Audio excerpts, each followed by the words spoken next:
Progress. Hello, everyone. It's so good to see you and be with you today. I'm going to keep an eye on the waiting room. Um, Hi. So I wanted to share a quote in the chat. And as you read the words, I'm curious how it lands for you. And you're free to unmute yourself or maybe even share in the chat. Yeah, let's just share a little bit as we're waiting for folks to arrive.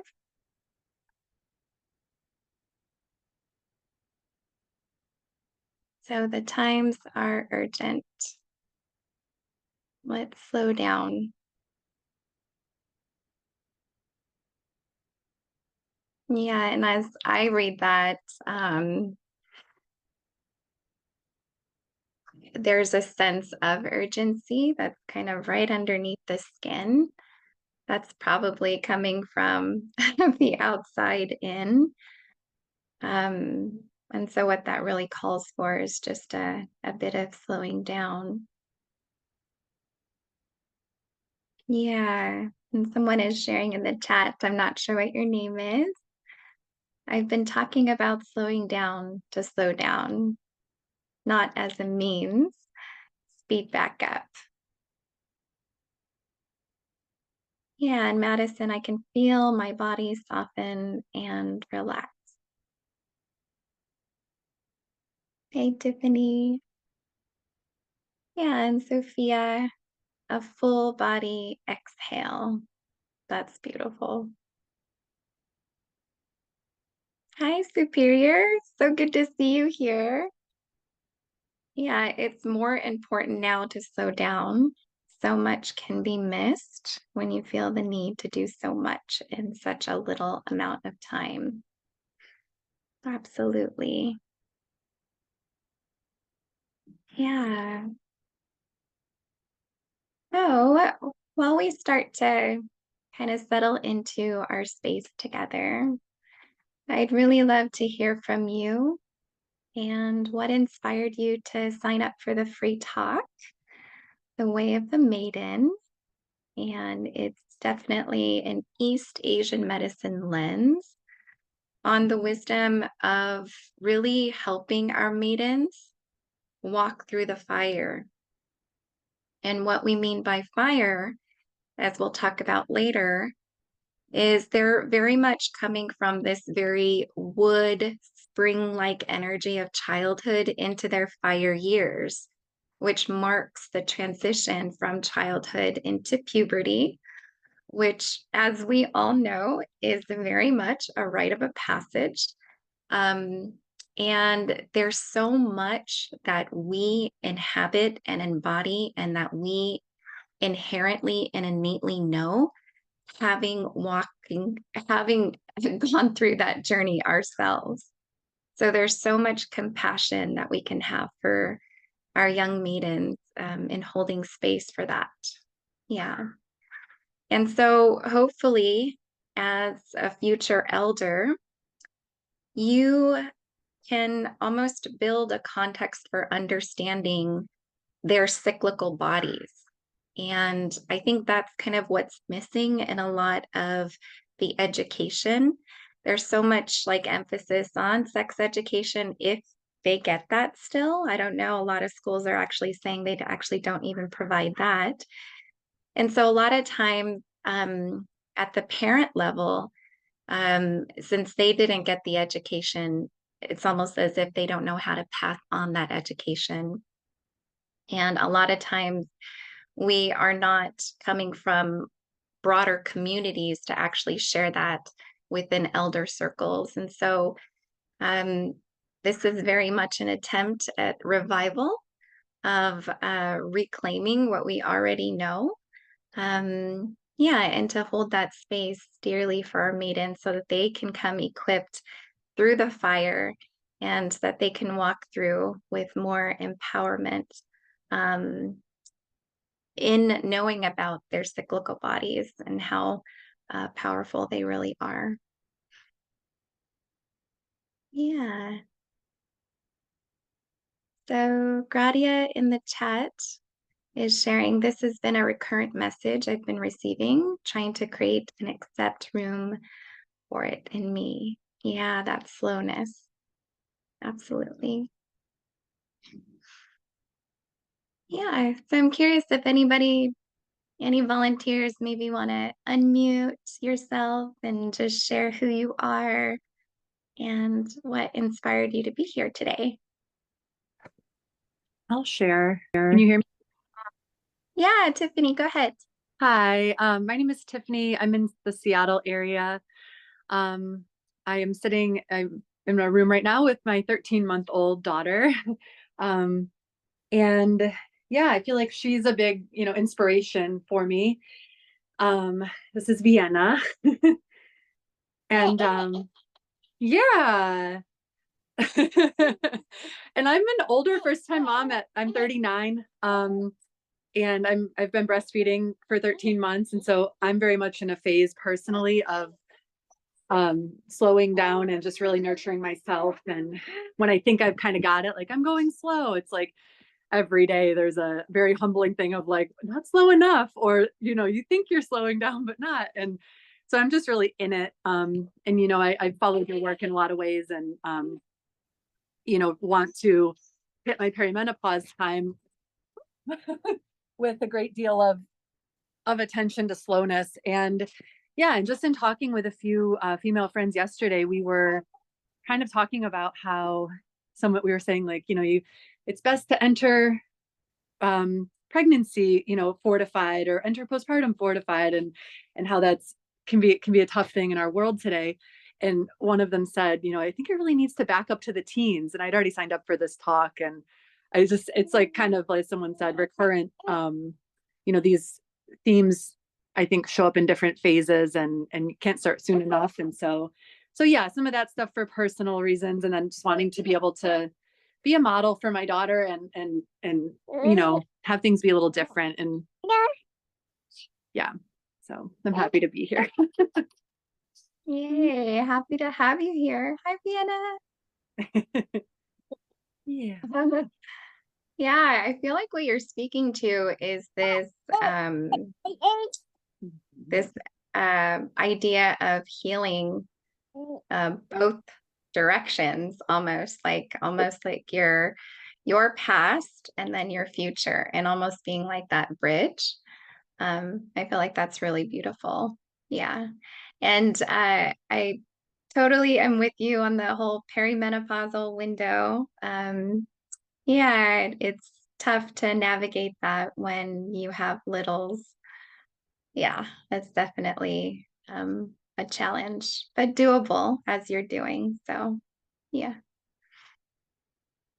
Yeah, let's have one more open mic share and then we'll get started. I'll share. My name is Melly. I live in just south of Chicago. I have three children. My daughter is 10 and two boys, 6 and 4. And you might hear Adventure Time in the background because I had to occupy them. And I've got a sleeping little one. You can't, it's blurry. Well, I signed up for the talk because my daughter is very much going into that next stage. She does have friends that have already had their moon cycles, and just every time bringing it up to other family members and other women in our community, everyone has such negative perspectives on it because of their own experience, whether it be laden with a shame or fear and like just ickiness. I don't want that for her. I personally grew up like that, but then, after I had my first child, I have looked at my body and the processes of being a woman as sacred. And um, I'm probably with very many other like-minded women on that. Um, I also think that for my own maiden, I spent a good portion of my late teen years and early adult years just dying to be a mother and not really like rushing into it. Like I had my daughter when I was 24 and I just constantly was like, "Oh, I want to be a mom." And I mean, I wanted to be a mom since I was young, very young. And so just honoring that maidenhood time um, that now that I get to do for my younger self, because it is such a sacred time that I didn't even know that I was in, you know? So I'm really happy to be here and looking forward to this conversation. Thank you. Beautiful. Yeah, that inner maiden, or that phase of life is so sacred. And what I tell my kids all the time is like, most of your life, you're going to be an adult. And so this childhood era is just so precious. And so, one thing we'll emphasize over and over again is that just because you're going through puberty, you got your first bleed, that doesn't, thrust you into adulthood. You're very much still a kid, still, and that there's so much magic in that. Um, it is like this threshold, that you kind of walked into. But in no means does that mean you're an adult already. Yeah. So I love how you name that, how precious childhood is. Mhm. Beautiful. Well, great. Yeah, so there's some shares in the chat if you all want to just kind of chime in there. Yeah. So I do want to, honor your time. So I'm going to go ahead and start the talk now. And if you have questions, just feel free to share them in the chat. So I'm going to share my screen and maybe you can give me a thumbs up that you can actually see the screen.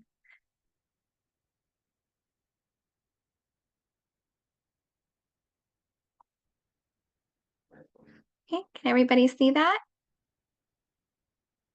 All right, beautiful.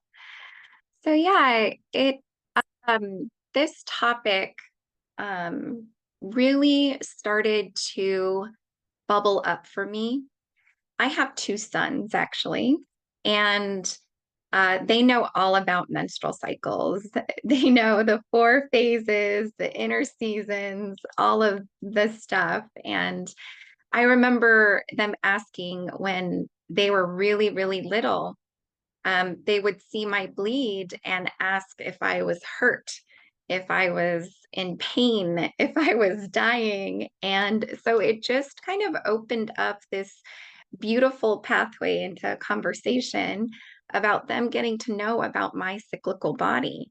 And so, this information is not only for females. I feel like, cyclical bodies, womb work is everybody's work. And I feel like it would breed such um, like a more beautiful world if we can actually be open and talking about these things to everyone.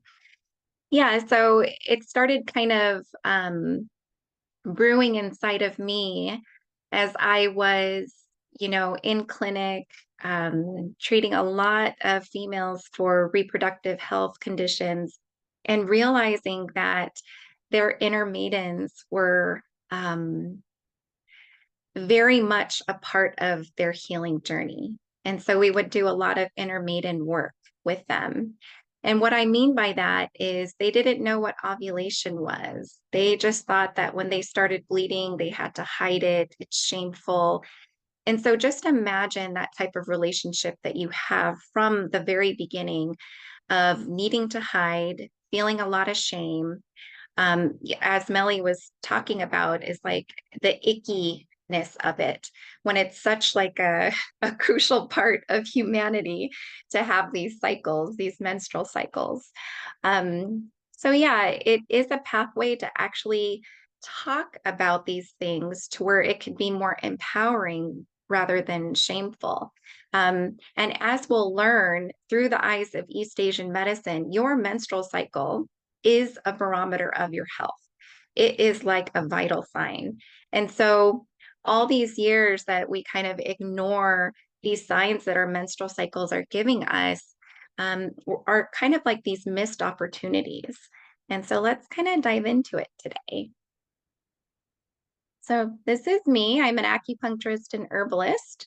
I own a company called The Way of Yin, and it's really this lifestyle education company where I really strive to kind of bridge that wellness gap in reproductive health. And then I'm also a guide at Womb School, and I see some of our Womb School folks here. So hi. All right, so we did intros. So this is our agenda for today. I know this might be a lot of new language, and so we'll pace through it and I'll pause at each one and just open it up to the questions that you might have at each one of these topics. So we're going to be talking about the 7-year life cycles of East Asian medicine. And then there's something called with 3 golden opportunities, one being menstruation, postpartum, and perimenopause. And what that really means is that these are 3 key gateways into our health. And there's a lot of harm that can happen at these gateways. And there's a lot of things that we can do to really enhance our vitality at the same time. And we're going to talk about how these life cycles are really mapped along the 5 elements. And it's a really beautiful, poetic way to understand our life cycles and our menstrual cycles. And then, of course, we're going to talk about that bridge, that tender bridge between the wood and fire years, which is childhood to puberty. What changes are happening, and then, of course, how we can support our maidens. All right, so has anybody heard of the 7-year life cycles before? Maybe a thumbs up or yeah, I'm seeing some nods. Yeah, so the 7-year life cycles are dedicated for female bodies. Male bodies cycle in years of 8. And so what that really means, it's kind of a trajectory of our lifespan. And every 7 years, there's a bit of an acceleration in our development. And this acceleration actually happens in the channels that all originate in the lower abdomen. So for females, that's in the uterus, the womb. And for males, it's the testes and yeah, and then the lower abdomen also including what's called the kidneys or the kidney energy. Yeah, which has everything to do with reproduction and development. Yeah, so every 7 years, there's a tender bridge where we could actually cause harm to our constitutions. But if we have a context for understanding that every 7 years, there's a bit of change that happens in any transition, any bridge, it's not as integrous as the solid ground. So there's always this little bit of vulnerability that happens. And a really fun exercise might be that you could go back in your lifetime so far and almost kind of map out life events to see if they kind of correlate to about every 7 years about something kind of major happening for you. So, what drives these 7-year life cycles? It's something called Jing essence. And Jing essence, you can kind of associate it with DNA, but it is so much more than DNA. So one of my mentors, Dr. Leah Andrews, says that Jing is a concentrated creative power that is passed to us from our ancestors, and of course, specifically from our parents through sperm and egg. And it kind of acts like DNA.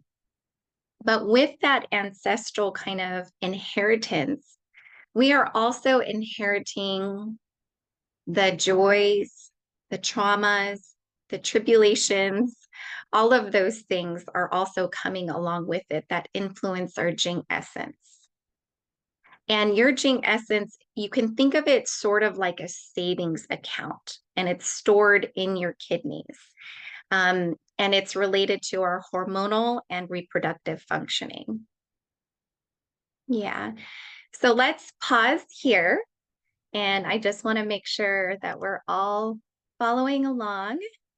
Yeah, does anybody have any questions just about the 7-year life cycles and what drives the 7-year life cycles, which is Jing essence?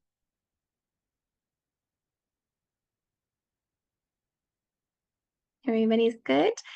So one thing to point out about Jing essence is you might think like, oh no, I only get what I inherited from my lineage and genetics. Is that my destiny? Is that it?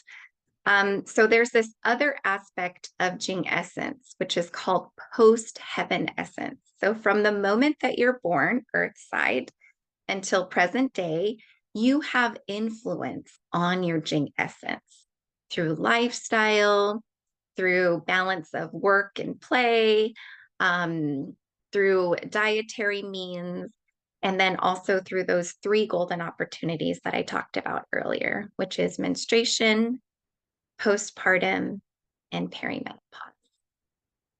So one manifestation of Jing essence is your menstrual blood. That is a manifestation of Jing essence.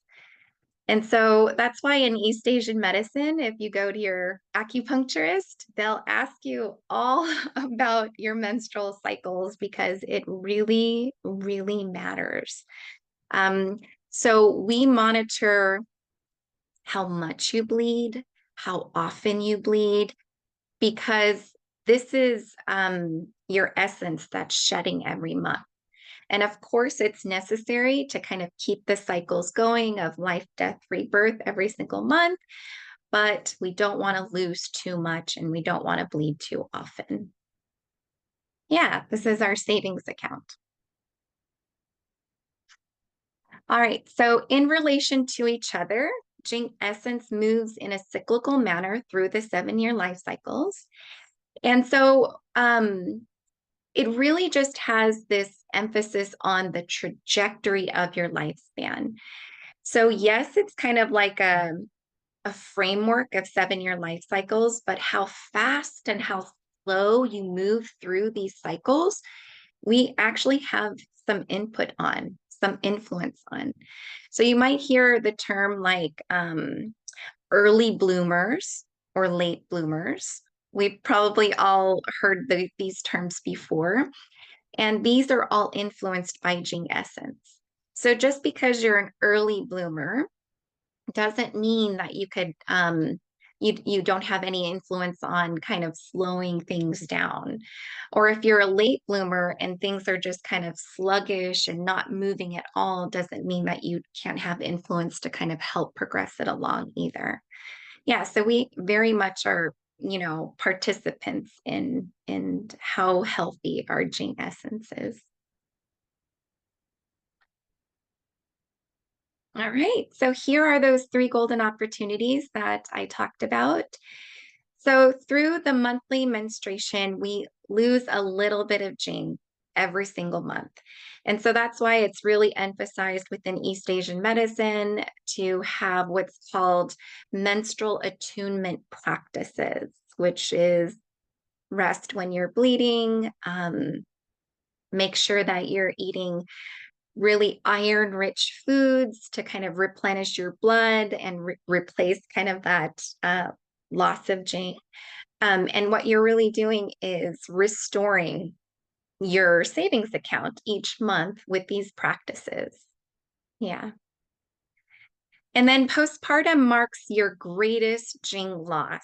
So there is so much allocation of energy that goes into conception, gestation, birthing process, feeding our young. That is a lot of allocation of Jing essence. And so that's why in so many cultures around the world, they really emphasize the postpartum window as being sacred. This is so important. And the reason being is that these cultures realize that the fully recovered mother will return to the community fully restored as like a full participant of the community. So there is like this collective kind of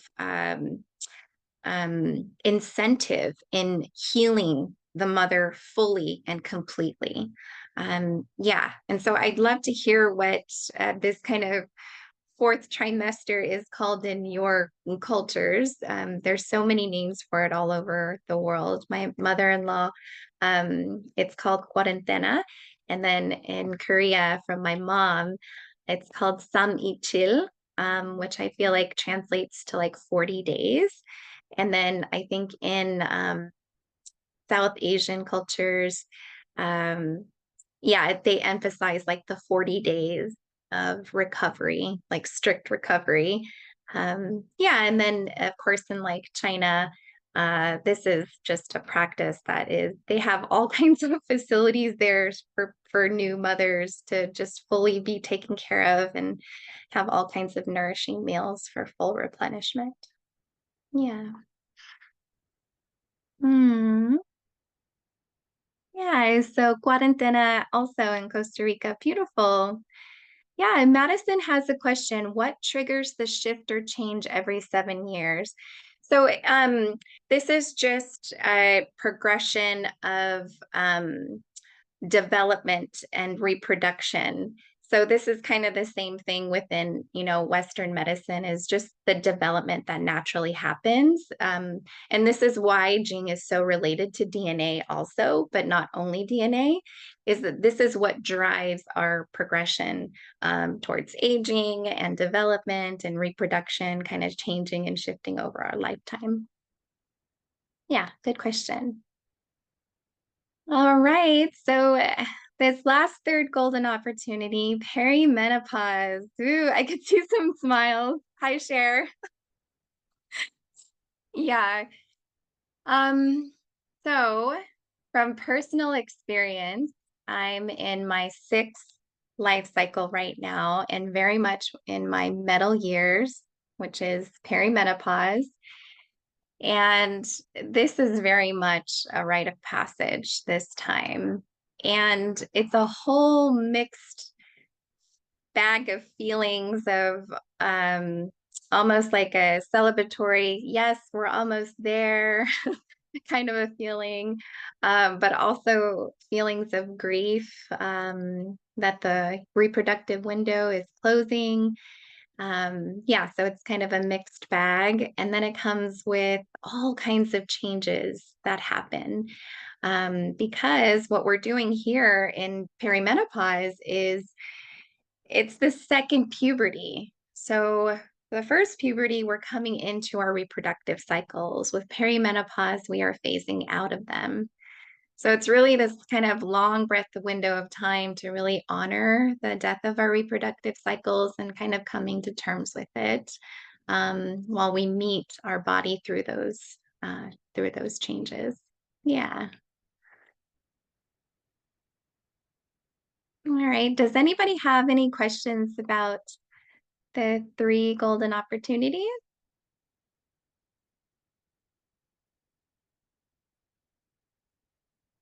No? Okay. All right. So I know this slide is a lot to take in. So yeah, I just want to invite you to, you can even sit back in your seat and just kind of let this screen come to you, let the words come to you, and then maybe notice, yeah, what things are kind of popping at you first.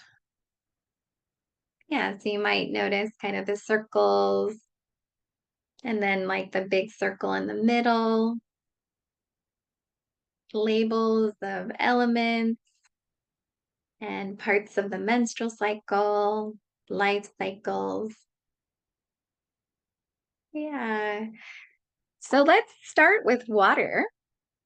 So the water element in East Asian medicine is related to the winter season. And because it's the winter season, that resonates with the menstrual phase or your bleeding days. That's when your hormones are at their lowest. And yeah, and winter is when everything rests. Nature is resting. Yeah, and then water is kind of that watery womb that we all came from. We all came from the womb, right? So this is very much the water element. And we'll come back to eldership in just a minute, but with water, we go into wood.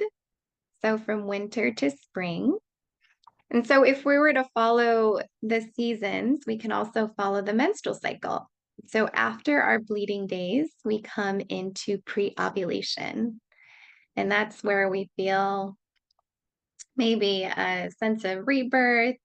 Maybe our energy is starting to kind of creep back up again. So this same type of energy is correlated to birth and also childhood. So all the children that you can think of in your life, this is like pure wood yang energy. They have so much energy, don't they? Yeah, so the wood element, it provides a sort of kindling for the next element, which is fire. So fire is associated with the summer season, the ovulatory phase where we ovulate and we might feel a bit more kind of social and wanting to kind of be out in the world a little bit more. So this also represents puberty, the first bleed, and also early adulthood. So this is where we kind of start to build relationships outside of the home. We make a lot of friends, maybe we're dating at this time. We're starting to just kind of build relationships other than the home. And so the fire element, as it burns through the wood, it creates earth or ash. And so that's the next element here, earth. And so earth kind of represents your body, where all of these other elements are kind of happening to you. And then earth kind of represents this very stable part of your life and so we call it the reproductive years. So after early adulthood, you come into your reproductive years. Maybe you start a career, you start building a home for yourselves, you root into community. These are kind of the more stable-ish years of your life, your earthy reproductive years. And so doyo here, if you're curious what that means, earth is a pivot, which basically means every element dips into earth in order to move into the next element. That's how important the earth element is. It's your body, it's your pivot. This is where everything is happening. So we have to take care of that container. And so water dips into earth before it goes to wood. Wood dips into earth before it goes to fire, and so forth. All right, and so after earth comes the metal element associated with the autumn season. And so in the menstrual cycle, this is your premenstrual phase, your luteal phase. And all of us can probably relate to this is you've ovulated, and then the next 2 weeks of your cycle, your energy kind of shifts a bit. You gain a little bit of energy, but then as you get closer to your bleed, your energy kind of draws in. And this is exactly what nature does in the autumn season. It draws in its sap for reservation because it's preparing for winter. So winter is coming, right? So metal also represents mid to late adulthood, which is the perimenopausal time. And then metal goes into water, and we come into eldership. And so then it goes around and around again. And I know a lot of times people, you hear about menopause and you're like, oh, that's just the end of your life. Everything's over at that point. But in East Asian medicine, that's not the end. And we call it second spring. So after you're postmenopausal, there's this kind of womby, dreamy space where you're kind of reinventing yourself. Now that your energy is not all wrapped up in reproduction, you kind of reclaim that energy and you're using that energy to live out the second half of your life, however you envision that. Yeah. All right. So I know that was a lot to take in. So what we're really focusing on here during the maiden time is this wood to fire transition. How do we support maidens as they shift from the wood to the fire? And so typically, when I hold maiden circles, because the age of menarche is getting younger and younger and younger, I typically hold my circles from the age group of 9 to 11. When I first started having circles, I did an older demographic and like maybe 13 to 15.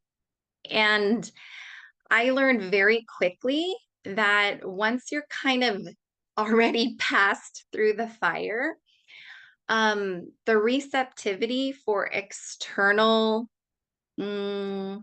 information really is focused on your peers. So the highlight is really on what your peers are experiencing. And so, of course, that demographic definitely needs that space holding. But I've always found that I got curious about what if we reach them a little bit sooner, maybe within the 9 to 11 range. And the receptivity is wild. They and they actually know so much. Go into the topics of lunar cycles and so forth and the seasons, like they really get it. So anywho, we'll talk about that in a little bit, but let's move forward. So this is the generation cycle. So wood feeds fire, fire creates earth or ash, earth bears metal, metal generates water, and water nourishes wood, and it just goes around again and again and again. All right, so just gonna pause here to open it up for any questions.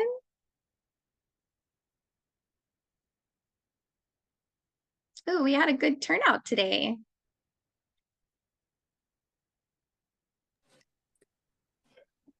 Hey Chris, good to see you again. Hi. I had a question. Can you elaborate more on the earth element and like what that actually means during either your cycle or during your life cycle, what it means to like dip back into earth? Yeah, let's go back to this slide. So there's other ways of viewing the five elements together, where earth is actually placed right in between fire and metal. Yeah. So this is just another way to look at the five elements, almost as if it were like a 3D object where, yeah, I wish I had like a 3D way of looking at it, but where earth is in the center and all the elements are kind of like this. And each element is dipping into earth for resource. So earth is abundant in resource, and that's why it can just take everything of ours, compost it, and then make it into something else. And so earth really represents our body, and all these other elements, of course, dip into it for resource. But earth also represents like that transition that happens in between each element, each season, each menstrual cycle phase, each life cycle phase. Because we need resource in order to transition to those things. Yeah, and then earth being your body, it's more like the pivot in which all of these other elements are happening. All of these other seasons are happening. The menstrual cycle phases are happening. It's kind of like that, yeah, like the resource that kind of drives things to go propel forward. Yeah. Yeah, I hope that answers your question. If you have more, yeah. Yeah, thank Okay, you. beautiful. Yeah. All right. So I'm kind of a geek when it comes to like graphs and stuff. So this is, and you're going to get a copy of the slides when I send out the replay. So this is just another way to view the correspondences of each one of the elements. So you have the season, the menstrual cycle phase, and then, of course, the life cycle.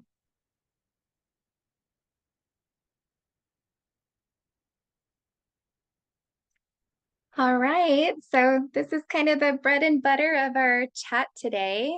What's actually happening to our maidens, and what actually happened to us when we transitioned into puberty? So around age 7 to 13, this is wood energy still.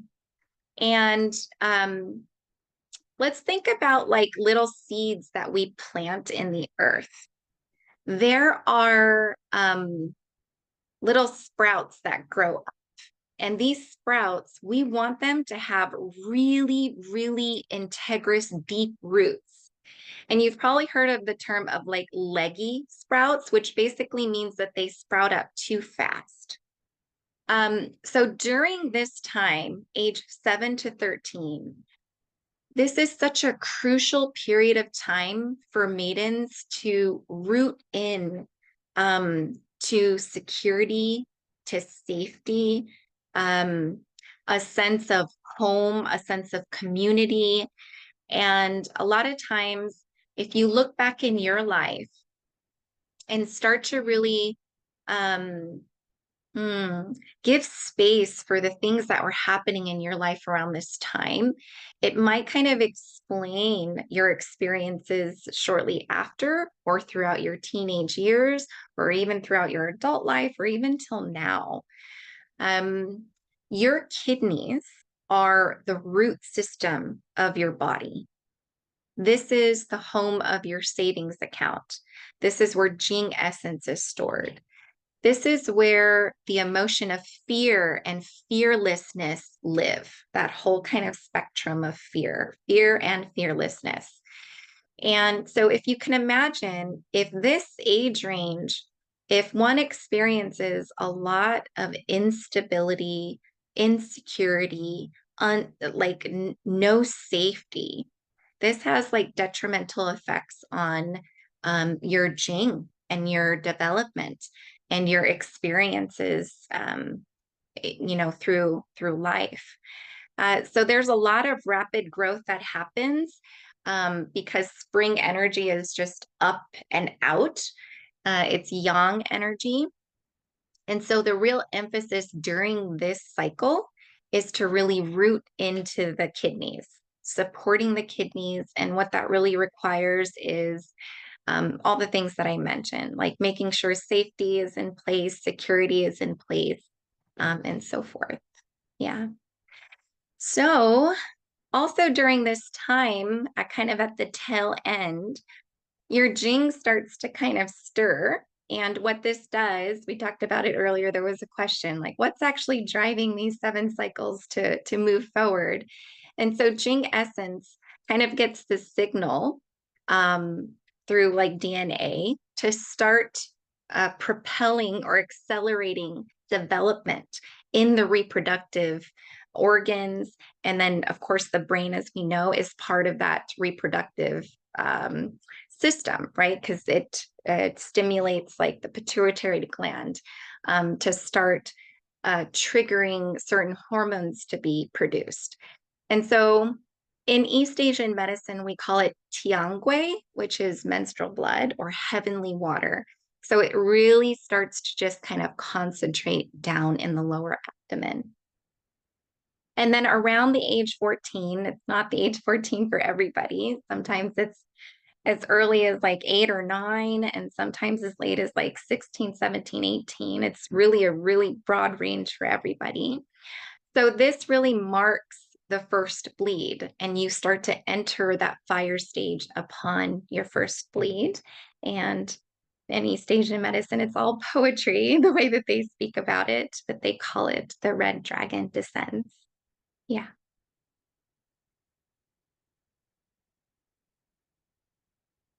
All right.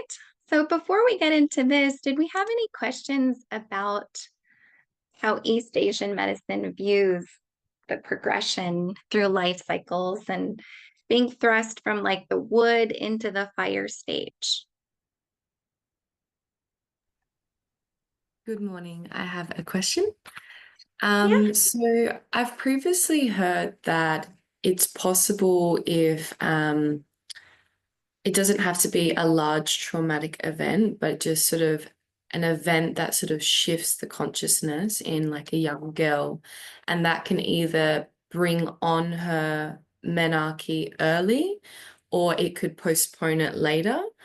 And you're saying that you're noticing young girls are receiving their menarche earlier nowadays. Do you have maybe an Eastern perspective on why that is, why it's happening earlier? Yeah, I think there's two aspects to that. I think what's known within the realm of, uh, I guess you can call it holistic medicine or just modern medicine, but more of a holistic realm. They correlate it to the estrogens kind of in our environment that our young ones are constantly exposed to, either through plastics or synthetic fragrances, maybe through like, things that they're using on their actual bodies. Yeah, so I think they're correlating it to being just exposed to higher amounts of exogenous estrogens that are kind of influencing their body's estrogen. So that's one aspect. In East Asian medicine, what you're speaking to is the intimate connection between the heart and the uterus. There is a direct channel that links the two. And then there's like an offshoot of channels that go to the kidneys for gene essence. So with the heart, this is the seat, this is the empress who's in charge of our emotional well-being. She oversees our entire emotional landscape. And so there are all kinds of classical kind of quotations on when something strikes the heart, that it directly influences the menstrual cycle. And that could be different for each person. It could stop their menstrual cycles. It could cause a bit of heat in the body or deficiency in the body to where the body just kind of releases the blood like too early, as you were mentioning. It can cause irregularity. Yeah, so we cannot discount our emotional health and how that really deeply influences our reproductive health. Yeah. Yeah. Thanks for bringing that up. Mhm. Yeah, so it's like two different viewpoints, but I think they they both I think they both influence that kind of early onset or even late onset. Yeah.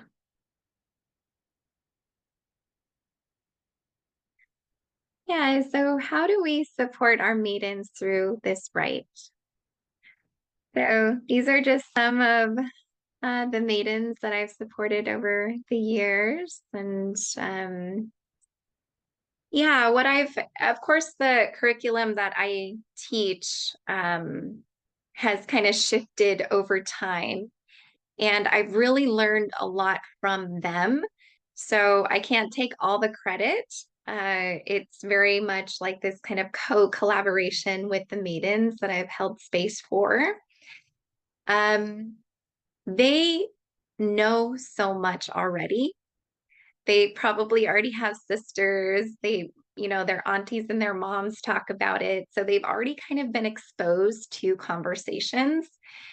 And in school, they learn all kinds of science and biology and about the moon cycles and seasons. So when we go through this kind of embodied education, they really understand what we're talking about. And I kind of was worried to introduce it so young. And that was just me projecting. They are so smart. Like, seriously, they're so smart. I also found that using your hands as part of that embodiment of getting the information in through art projects, through dance, through movement. We've done all kinds of things. But what I've settled on is definitely like these kind of art projects that we do together that have everything to do with like the menstrual cycle. So we'll do this activity where we map out the inner seasons, we make cycle tracking bracelets. We work with pottery sometimes. Yeah, so I think harnessing that creativity, that artistic um, uh, aspect that we all have, and putting it, kind of merging that education with creativity, really kind of helps it to really land a lot better. And then we also do this thing where we create these moon boxes together, and they get their Mod Podge out, and they create all these moon boxes that they bring out every time they bleed. Community is such a crucial part. I think one thing that's lacking in our modern day society is a sense of belonging and multi-generational spaces, um, where you have elders and young people who are gathering and sharing information. And so this is one attempt to actually hold those multi-generational spaces. I think it's important for young people to see, elders and experience elders, and then also for elders to be around young children. I think it's important all across the board. Yeah. I think it just breeds a lot of understanding, a lot of unspoken knowledge and wisdom, just from witnessing and being together in those spaces. Yeah, there's so much learning that happens even unspoken. Yeah, go ahead, Madison. When you hold these circles, do you have like the mothers there, or the older sisters, or the grandmothers, or is it solely just for the 9 to 11-year-olds? Yeah, I've tried it both ways, and I really love the caregivers to be there. And I think the maidens really like that too, because they're meeting me for the first time. There are some instances where I know the maidens and I know a few of them, and so there's already rapport there. But most of the time, I am new to them. And so having their caregivers there, and kind of involved in more of an outskirt way of either like taking care of the supplies or helping the maidens kind of do the art projects together. So usually how it is, I'm on the floor with the maidens and we're talking and laughing and sharing, and then we get into the art projects together. And usually the caregivers are kind of like sitting in circle, like around us. Yeah. And so it's really a supportive, communal space. And it's almost like we're all there for the maiden. Yeah. And what I hear from the caregivers a lot afterwards is, I wish I had learned this when I was a maiden. And I get so emotional talking about it because it's more, I hear that more than anything else. And so that's why the program that I'm going to share about really emphasizes healing the inner maiden. Because I think that there is this missing piece for a lot of us individually, in that we have existed so far in life almost being disconnected from this aspect of ourselves that is so integrated and so crucial for our health. It's almost like we've been kind of cut off to that. And so part of healing the inner maiden is to almost reconnect with that wisdom and to really heal and tend to that. Yeah. Yeah. So that's one thing that I hear a lot from the caregivers is I just wish that I had had this information. Yeah, and the spaces are so joyous, and you will run into, some maidens that are, kind of like, oh my gosh, what am I doing here? Kind of rolling their eyes, their body is kind of turned away. But by the end, they're all about it. Yeah, so I think it's just about um letting them know that whatever comes up, whatever questions they have, whatever curiosities, that it's all welcome. Um, I've had questions of like, is my brother going to bleed? You know, does it hurt? And so I've made like lists of questions that have come through and ways to like really meet those questions. Um, yeah, like, my sister got her period and um sometimes she's having some pain. Is that going to happen to me? And so you can meet those questions and say it might be, but here's some things that you could do to help yourself. And so we'll go through all the kind of best care practices to really meet your body and your cyclical nature. Yeah. Yeah. All right. So we kind of walked through that a little bit already. Yeah, so one question I get a lot is about am I qualified? And let's actually pause with that question for a bit. Because I think we live in a world where this type of information used to be shared by elders. Um, we didn't have to pawn off to a doctor. We didn't have to pawn off to a teacher. It would just be shared within the community how to take care of yourself and what threshold you're about to reach. And then there's so much space held for that rite of passage. Yeah, so being qualified is kind of a big question that comes through. And I guess what I have to share about that is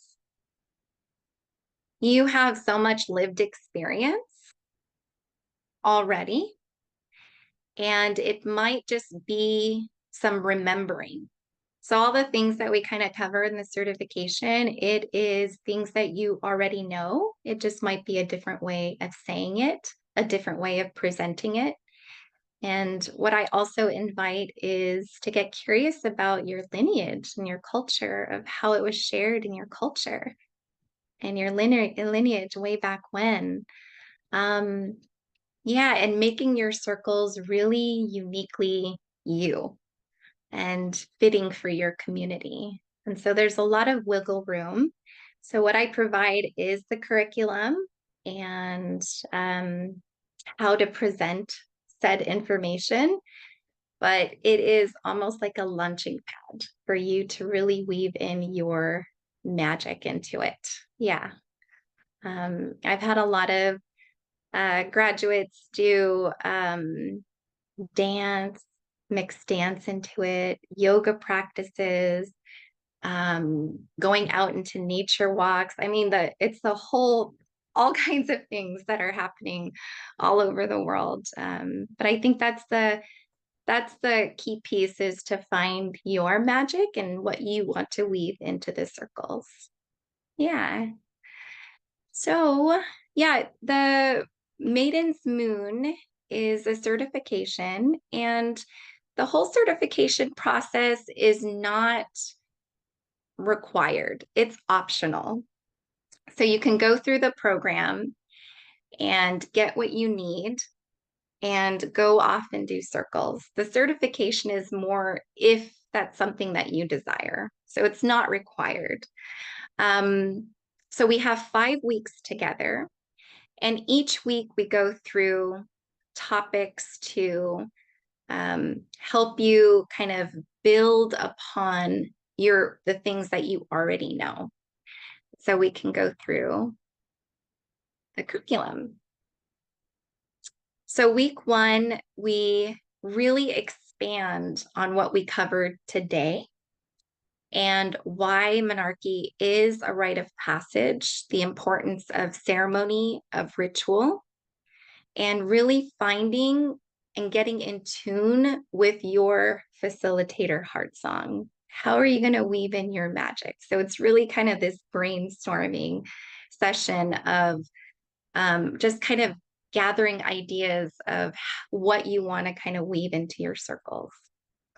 Week 2 is really about healing the inner maiden and kind of reframing um, kind of how we associate with our own menstrual cycles and the attachments of judgments that we've put on our own menstrual cycles. And so we bring a picture of our inner maiden and yeah, we kind of dive into the work there. And then week 3, we go into all the ins and outs of menstruation, the energetics, how it's tied to the moon cycle and the seasons. And then week 4 is where we really dive into the curriculum of the weekly curriculum and how I actually present it within the circles. And this is like a Q&A massive session where you can ask me anything and everything about the curriculum that I provide. And then we go through it together. And then week 5 is really all about how are we going to put it all together and really manifest it for yourselves. So this is kind of like the practicality of the whole curriculum is, you know, start envisioning your demographic. How are you going to network? I have waivers, templates, waivers, and information that you share with the caregivers, how to speak to the caregivers, and really honing in on your actual offering. Do you want to do it like one time a week over the course of 4 weeks like I do? Or do you envision it as like a summer program? Or, I mean, the ideas are, endless out there. So this is where we kind of dive into that in week 5. So in addition to this, we have access to a private community where we can exchange ideas with each other and you'll have lifetime access to that. And yeah, and so you can just keep collaborating and speaking to each other and sharing all of your stories and circles and pictures and all that good jazz. All right, so that's it. Yeah, so it is on early bird at the moment until Sunday. And yeah, let me stop sharing and I'm open to taking any questions. Yeah, and feel free to unmute yourself.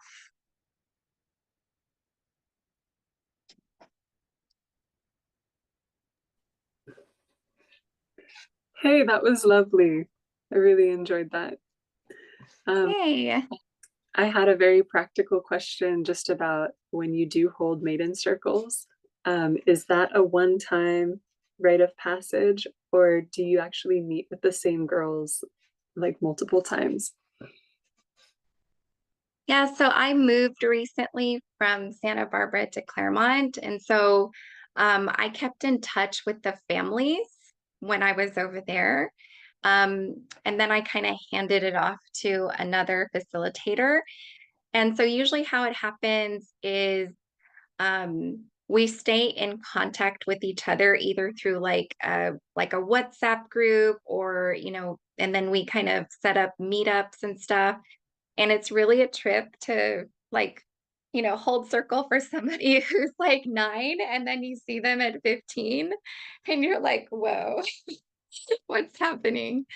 Yeah, so you can do that. I've heard of others almost being in collaboration with other facilitators who do hold circles for the older demographic as they kind of progress, because that kind of looks and feels a bit different. Yeah, so I mainly focus on like the 9 to 11 range, and it's just for like funsies to kind of keep in contact. But then, you know, if there's another facilitator that actually holds space for the older demographic, then I, you know, kind of refer out. There is one student that I had who held circles for the same cohort, like through all the whole teenage years. And it was like this summer program that they had. And so they have almost like this new cohort, and then they carry it all the way through until they become like full on teenagers. Yeah. So there's like the whole gamut of ways that you can go about it. Yeah.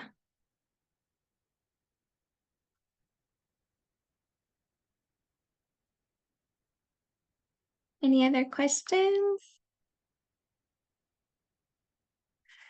Let me see if I can maybe put in the chat.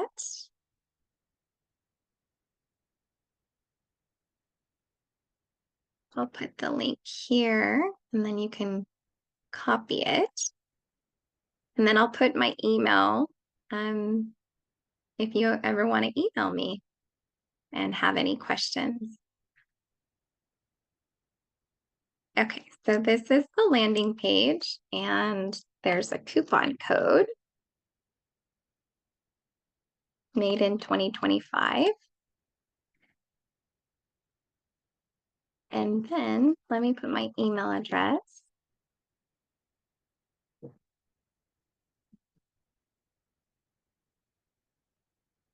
Yep, I spelled that right.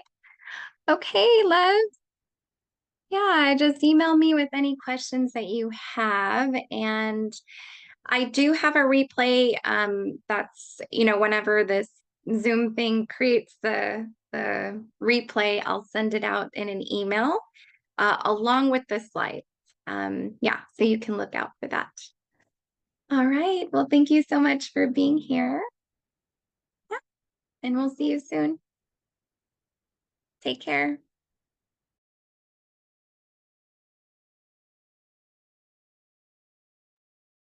Thank you. Thank you.